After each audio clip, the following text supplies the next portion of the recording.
1. Diddy's daughters, Delilah, Chance, and Jessie, are allegedly distancing themselves from Diddy and planning to file for emancipation amid the fallout of his ongoing legal drama. Why is Diddy's family turning their backs on him, and what does all of this have to do with Kim Porter's autopsy report? Let's find out. Joining me now is one of tonight's A-list presenters. It's Sean Diddy Combs with his stunningly beautiful daughter, Chance Combs. Mr. Combs, is this not the perfect father-daughter date night? I'm speechless. I am speechless. Baby, you look so beautiful. So beautiful. She's a future actress. Her name is Chance Combs. Chance, you tell her. Yes, I'm an aspiring actress, and it's my first time at the Oscars, so I'm really excited to be here. Yeah. Diddy's daughters have always stood by his side, but unlike his sons, they never truly stepped into the spotlight, despite their own ambitions to become stars. According to reports, this was allegedly because Diddy was actively preventing them from doing so. Ever since Kim Porter's death in 2018, reportedly from pneumonia, Diddy's daughters have been trying to separate themselves from him. Keep in mind that many believe Kim's death was not accidental, but an alleged murder involving Diddy. Shortly after her death, a leaked memoir surfaced, seemingly supporting this theory. These allegations have severely strained Diddy's relationship with his daughters, who witnessed firsthand how Diddy treated their mother. So it says, investigation. On November 15th, 2018, at 13:05 hours, Officer Villanova from LAPD North Hollywood Division called Case Loan at the LA County Department of Medical Examiner Coroner to report this apparent natural death. It was reported that the decedent was found unresponsive bed by family members, that's how it's written. 911 was dialed and death was determined at the scene. There was no known medical history other than recent cold flu-like symptoms for the past few days. An in-house physician prescribed antibiotics and IV fluids. There was no known history of drugs or alcohol use. PMD Michael Fardam. And then up here it says Farzam. So I don't know if that's her doctor that came to her home. I'm not sure. I was assigned this field call by Lieutenant Smith on the 15th of November 2018 at approximately 13:16 hours. I arrived on scene at approximately 14:10 hours and departed from the scene at approximately 16:33 hours. Foul play is... Once it became clear that Diddy wasn't getting out of jail, after repeated bail denials, his daughters stopped visiting him altogether. During Diddy's most recent bail hearing, only his sons, Justin and Christian Combs, appeared in court. The rest of his family has reportedly cut ties. Prosecutors even claim that recent videos of Diddy's family wishing him a happy birthday were scripted in an attempt to gain public sympathy and support. All right, sing happy birthday to Daddy. Happy birthday to Daddy. Happy birthday. Keep going. Happy birthday to Daddy. Keep going, love. Happy birthday to Daddy. Yay! I love y'all so much. We love you too. Love you, Pastor. I can't wait to see y'all. Yeah. Can't wait to see y'all. And I just want to say I'm proud of y'all. I'm proud of y'all, especially the girls. I mean, all of y'all. But just for being strong. Thank y'all for being strong, and thank y'all for being by my side and supporting me. I love y'all. I got the best family in the world. My birthday, I'm happy. Thanks to y'all giving me this call. Thank you very much. I love y'all. We love you more. Too. Can't wait to see you in a couple of days. We're waiting to get this hearing started. It was interesting, too, because this time around, Diddy was brought in first. He was brought in about a couple minutes after 2 p.m. today, and we were all kind of waiting to see. We had heard mumblings that his mom might be in courtroom, that we were waiting for the children, but then nothing happened. But then, in another twist and turn, the children do walk in, but this time it was a lot smaller bunch than it was the last time. So last time you're having all of Diddy's children, except with the exception of Love, who who is just a 2-year-old child, so she wasn't at court. But you had all of Diddy's children there except Love. But this time around, you just had Justin Combs and Christian Combs, meaning that there was no Quincy there today. Delilah and Jesse weren't there. Chance wasn't there. And the caretakers of his younger children who aren't of age just yet, they were not present inside the courtroom as well today. But his mom also wasn't in court today. So when Diddy came inside, it was still that standard issued MDC jumpsuit. He's wearing khaki. From that video of, I think that was obtained by Daily Mail back in September, of Diddy playing hacky sack in Central Park, to now he appeared just astonishingly thinner, which you can expect to be inside a federal detention center for a couple months now. A lot different from the luxury lifestyle that he was living before, but he appeared very noticeably thinner, and maybe being locked up in detention is starting to wear on him. He appeared grayer a little bit as well too, but again, he appeared just like how you would expect Diddy to appear for a hearing. While Diddy's attorneys and Diddy himself continue to deny any involvement in Kim Porter's death, those around him say otherwise. Former bodyguard Gene Deal revealed that Diddy and Kim had an extremely abusive relationship. He claims to have personally witnessed Diddy hitting Kim multiple times. In one instance, Gene says he was guarding a door while Diddy and Kim were inside, and he heard Diddy beating her. When Kim came out of the room, she was reportedly covered in bruises. Times when Kim lived on 70th something street, and I would go upstairs with Diddy, you could hear the shit in the hallway. And I would just shake my head when he come out or whatever, and Kim would be in the house. And it's always about where she was at or who she was dealing with. You know what I mean? So I'm not gonna see you physically put your hands on nobody. I don't give a shit who you are, or what. I'm not gonna see you physically put your hands on her. You understand? That's not gonna be me. First of all, I can't. Crazy, man. So you could hear Diddy putting hands on Kim Porter. Well, see, he always do, like I told you, he be doing that. He'll start off, he'll have something on his mind, and he'll like that play fight with them. You understand? And he'll be hurting them when they, to the point where they'll be like, yo, stop. You know what I'm saying? But they got the room is locked. You don't hear none of that. And then, Kim would walk out in her white robe, and you could see it in her face. But what are you gonna do? That smothering her with the pillows and all that, like he playing with her. I know she was tired. Yeah, he also told Rolling Stone that Diddy, he's a jealous person that don't know what love is. He knows that, bruh. Kim couldn't have nobody, bruh. Kim couldn't have nobody. You understand what I'm saying, bruh? Diddy could do whatever, Puff could do whatever he wanted to do, Brother Love could do whoever he wanted to be. If Kim ever tried to get with somebody, Puff would interfere with them or with her trying to be with them. He wasn't letting that happen. Unless he was bringing them to the picture. That's what he used Kim for, bro. He wanted to make a deal with somebody. He'll get another girl and a guy that he's trying to make a deal with, and him and Kim, they all party together. Man, he used Kim for that shit, bro. Wow, so he used Kim for that? Yeah, bro. Yeah. You don't do that to somebody you're supposed to love, man. Do you remember any situation where he used her for that? I know a couple situations, but I know the people so well, man, and so good, and they some good people in Atlanta that had major groups. Diddy has always claimed he loved Kim Porter and would never hurt her. But if he truly loved her, why was he allegedly abusing her at every opportunity? He said the same things about Cassie, denying abuse, until the viral video proved otherwise. Was Diddy abusing Kim just like he abused Cassie? Honestly, anybody that's lost a mother, lost a soulmate, it takes time. It takes time, you know. They say time heals all wounds. When it comes to your mother or mothers, I don't think that's the case. You know, I mean, I think we have the strongest beings. Like, if it comes to like a category of who's the strongest beings on the face of the earth, it would have to be black mothers. I don't think anybody can ever understand how hard it is to be, to be a black mother.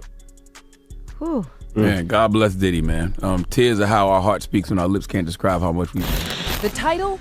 Kim's Lost Words. It's currently a bestseller on Amazon, and it's filled with explosive claims that her 2018 death was due to foul play. Passages are filled with details of physical abuse, sexual coercion, and other acts of violence Combs allegedly committed against Kim. Now, their 4 kids are speaking out, denouncing it as lies. Quote, claims that our mom wrote a book are simply untrue. The book, riddled with typos and written by a man using a pseudonym, contains alleged first-hand diaries and notes from Kim talking about Diddy, including, quote, out of nowhere, he hit me with a chair.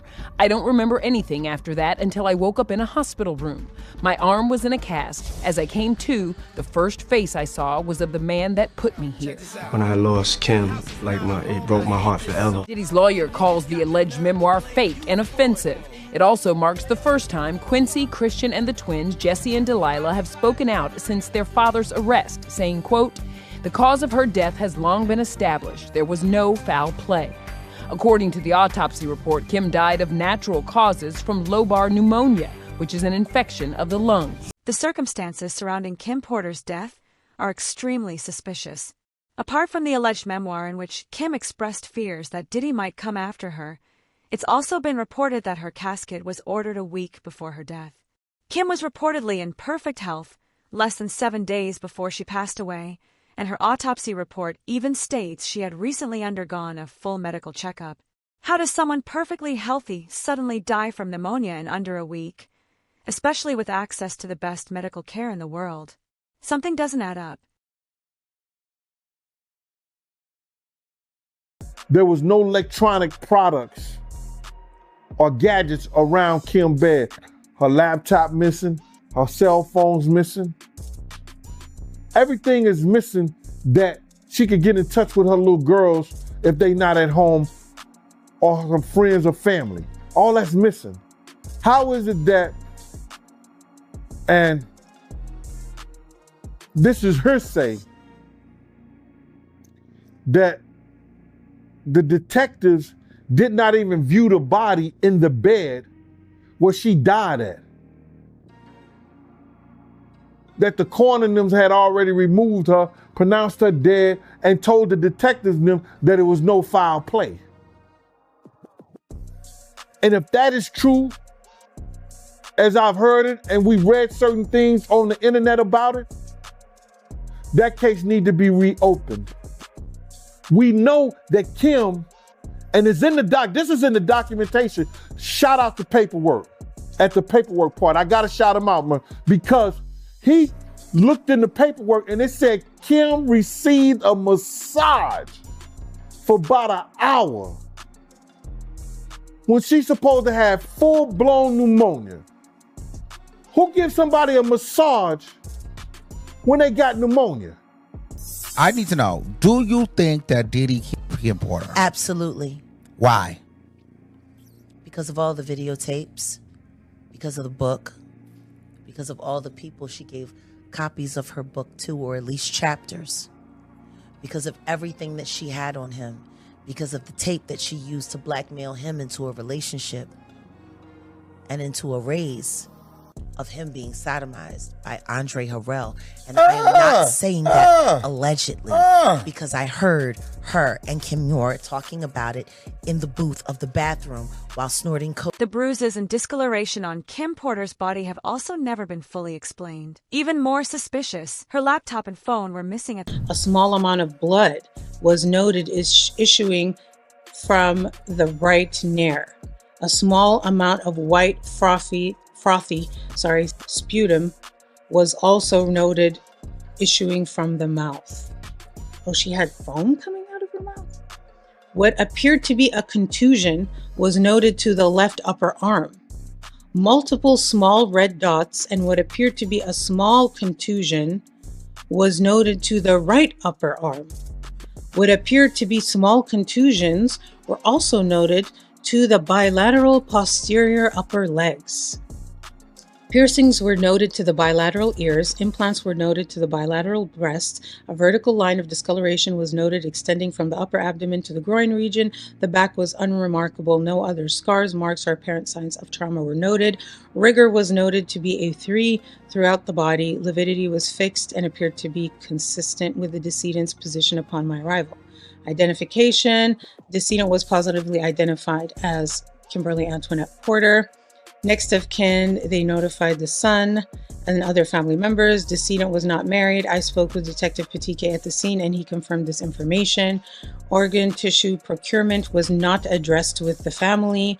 And autopsy notification, it says no exam notification was requested. Now, Diddy's sons are allegedly trying to stop the truth from being exposed. Kim had damaging evidence against Diddy that she intended to reveal in her book. One of her close friends, Courtney Burgess, has reportedly handed over this manuscript to the FBI. Shockingly, Kim's own children are allegedly trying to prevent the book from being published, not to protect her legacy. The other thing with Mr. Burgess, he apparently says he owns the rights to a book that was reportedly based on the alleged memoir of Kim Porter. In fact, according to TMZ, Burgess' phone was seized by the feds, and on it was a copy of a flash drive with material that was used in this book. Here's the problem. Christian and Quincy Combs, these are the sons of Diddy and Kim Porter. Quincy's actually adopted by Diddy. But they are reportedly fighting back, and they have sent Burgess a cease and desist letter to prevent the further sale of this book. They argue this is just an attempt to capitalize on Porter's fame and that they own the rights to her IP, her intellectual property, like her diary entries, her potential manuscript. As her heirs, they own it. And they also want an accounting of current sales of the book. To be clear, though, they aren't acknowledging that there is, in fact, a long-lost memoir from their mother. In fact, they've actually denied that before when there was a similar book, a derivative work, we'll talk about that, published by this guy named Chris Todd on Amazon. They were adamantly fighting against that. They said that their mother wouldn't write this. But what they're basically saying is if something should exist, they own it. And those statements include descriptions of what the witness says he saw on those tapes. So I asked him about that, and he answered what he could, given the limitations imposed on him after testifying before the grand jury. Out of those 8 videos, 8 celebrities, 6 men and 2 women, how many of those 8 celebrities were close to being underage or potentially underage? 2 males. 2 males.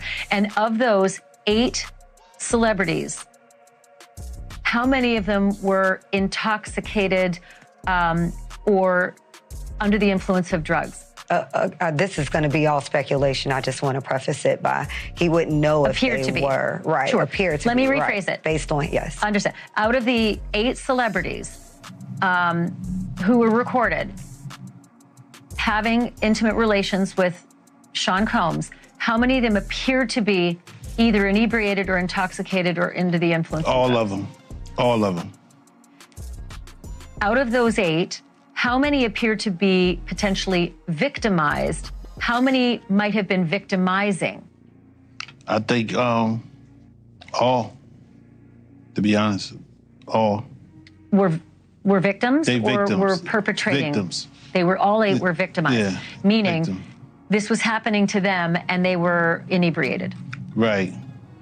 Not knowing, I guess, how much proof it was in it, what they was doing. Like father, like son. With Diddy behind bars, his sons have allegedly begun taking over his criminal enterprise. A leaked phone call between Diddy and his son Justin reportedly reveals that Diddy is using his sons to help get rid of evidence recovered from his Miami mansion. This evidence includes confiscated tapes, thousands of bottles of baby oil, and date rape drugs. Just leaked, and it was posted by Social Details. This is allegedly a call that he had, and there's a lot of talk, a lot of code words in there, so we're going to listen to it together. Check it out. Do not entertain none of this nonsense and nothing over the phone. I'm going to need you to get rid of all the leftover pizza boxes. The what? All the boxes left over. Now, this alleged leaked call from Diddy in prison was talking about getting rid of pizza boxes. Now, if you know your stuff and you're privy, you know exactly what pizza stands for, and that's probably what they're talking about and referring to on this alleged leaked call. Pizza, for those who don't know, I'm gonna make it very clean. It has to do with children and selling. Make sure you recycle the plastic like we talked about. Now, in this alleged phone call, he starts talking about someone named Jay. People are speculating that may be Jay-Z, but there's no confirmation. At the same time, he talks about recycling plastic. I don't know what that could mean. If you guys have any idea, comment and let me know. Everybody out there quiet as yeah, exactly. We gonna let them have their little fun, but I'm still gonna have the last laugh. I mean, it seems by the call that he's looking for help. He's saying that a lot of people are quiet, I guess people that are on his side, and that he's gonna have the last laugh.